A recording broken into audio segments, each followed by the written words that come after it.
पहले की बात है, एक बस आ रही थी और उसमें से एक बार एक छोटा सा बंदर उतरा।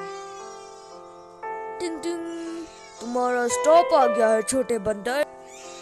आओ, थैंक यू मिस्टर अंकल, मुझे तुमने बड़ी मदद कर ली। टंग टरंग टरंग टरंग। वो छोटा बंदर था फुकू।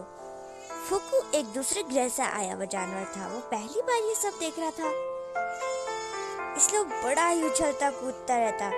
उसे बहुत मजा आ रहा था। लेकिन अचानक एक शेर वहां पे आता है और वो फुकू को खाने के लिए उसके पीछे जा रहा था। बार बार फुकू का पीछा करता ही रहा। बेचारा फुकू वो कहीं छुप गया, लेकिन तभी शेर ने उसे ढूंढ लिया। एक छोटी चिड़िया आती है, वो शेर का ध्यान भटकाती है, तो शेर उसी के पीछे पड़ जाता है। तब शेर दूर चला जाता है, उसने बहला फुसला के वो ले चली जाती है। तो वो दूसरे ग्रह से आया हुआ मंकी कहता है, मतलब फुक्कू कहता है चिक्की से, ओह शुक्रिया प्यारी छोटी चिड़िया, तुमने मेरी बड़ी मदद कर दी। पर तुम्हारा नाम क्या है? चिक्की कहती है, मेरा नाम चिक्की है। और तुम्हारा नाम क्या है बंदर? वो बोलता है, मैं तो बंदर ही हूँ, लेकिन मैं दूसरे ग्रह से आया हूँ। चिक्की को इन सब ग्रह, तारे, इन चीजों के बारे में नहीं पता था, इसलिए वो बस सिर हिला रही थी। अच्छा, तुम दूसरे ग्रह से आई हो। तो फिर वो मंकी फिर कहता है, मेरा नाम फुक्कू है, मुझे तुमसे मिलकर बड़ी खुशी हुई। पहली बार धरती पे आया हूँ। धरती पे आकर मुझे बड़ा अच्छा लग रहा है।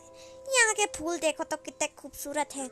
यहाँ के फूल देखकर मुझे बड़ा अच्छा लगता है। देखो कितने रंग बिरंगे हैं। चिक्की सोचती है, इसे आखिर इतनी चीजों के बारे में कैसे पता है? तुम्हें इतनी चीजों के बारे में कैसे पता है? चिक्की पूछती है।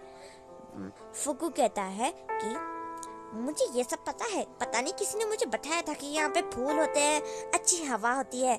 हमारे ग्रह पे तो ऐसी चीजें होती ही नहीं है, वहाँ सिर्फ तारे रहते हैं। फुक्कू कहता है। चिक्की सोचती है, आखिर ये ग्रह होता क्या है?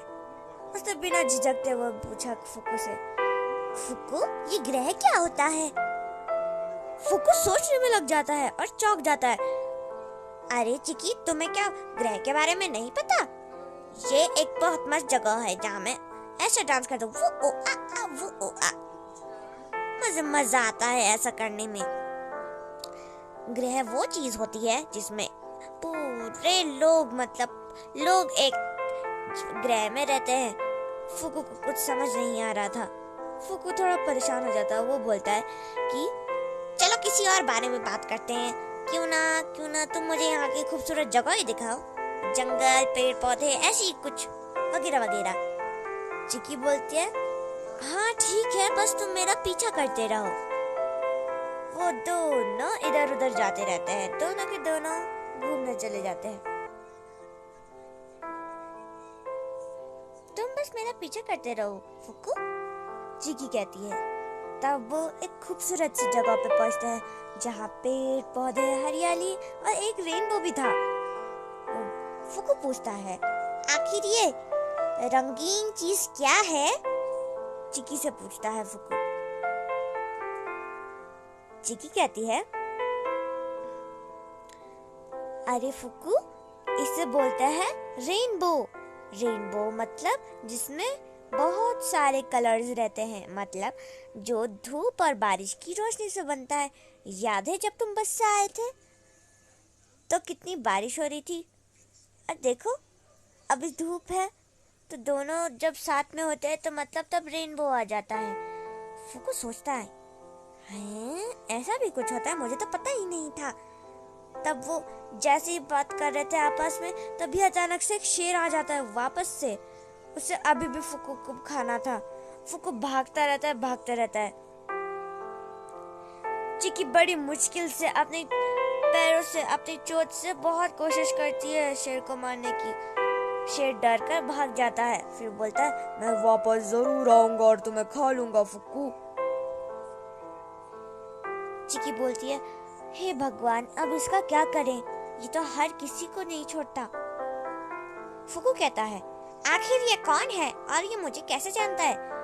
चिकी कहती है, ओह शायद उसने तुम्हारा नाम सुना होगा, वो ऐसा ही है, वो शेर है एक, और वो रहम दिल बिल्कुल भी नहीं है, वो बहुत पत्थर दिल है, वो बार बार सबको खाता रहता है, किसी की लाइफ की भी नहीं सोचता, तुम्हें बस यहाँ पे रहना चाहिए।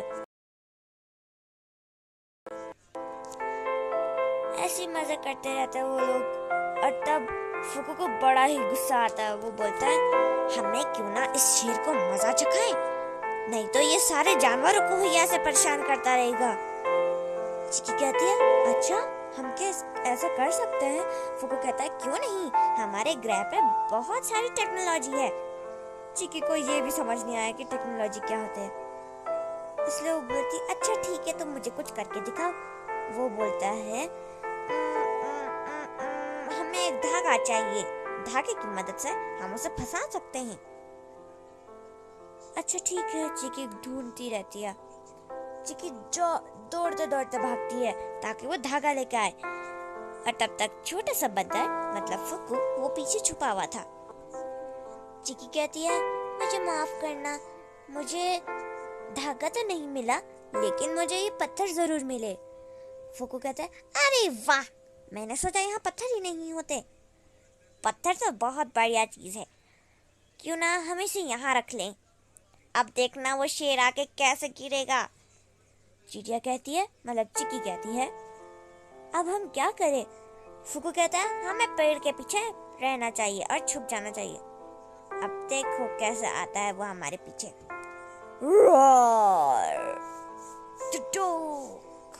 ओह नो, मेरे पैर पे लग गई, ओह नो। चिकी और फुकू जोर जोर से हंसने लग जाता है। इसमें तो बड़ा ही मजा आया, मुझे बहुत अच्छा लग रहा है। अब लगता है वो आगे से कभी किसी को परेशान नहीं करेगा। शुक्रिया फुकू। तभी अचानक से बड़ी बड़ी आवाजें आने लग जाती है, धूम धड़ाम जैसे कोई बम फोड़ रहा होगा। अचानक से कुछ बहुत जोरों से गिरने की आवाज आती है, दोनों के दोनों दौड़ते हुए जाते हैं, दोनों के दोनों आते हैं।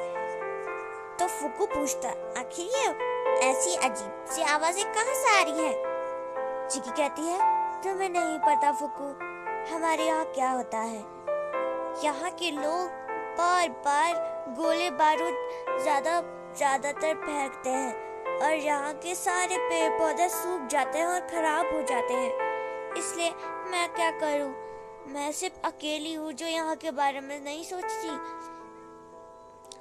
सब लोग सोचते हैं यहाँ के बारे में, हर कोई परेशान रहता है, जानवरों को ठीक से सांस लेने के लिए भी नहीं होता, क्योंकि हवा में अगर धुआं रहेगा तो कोई सांस कैसे ले पाएगा।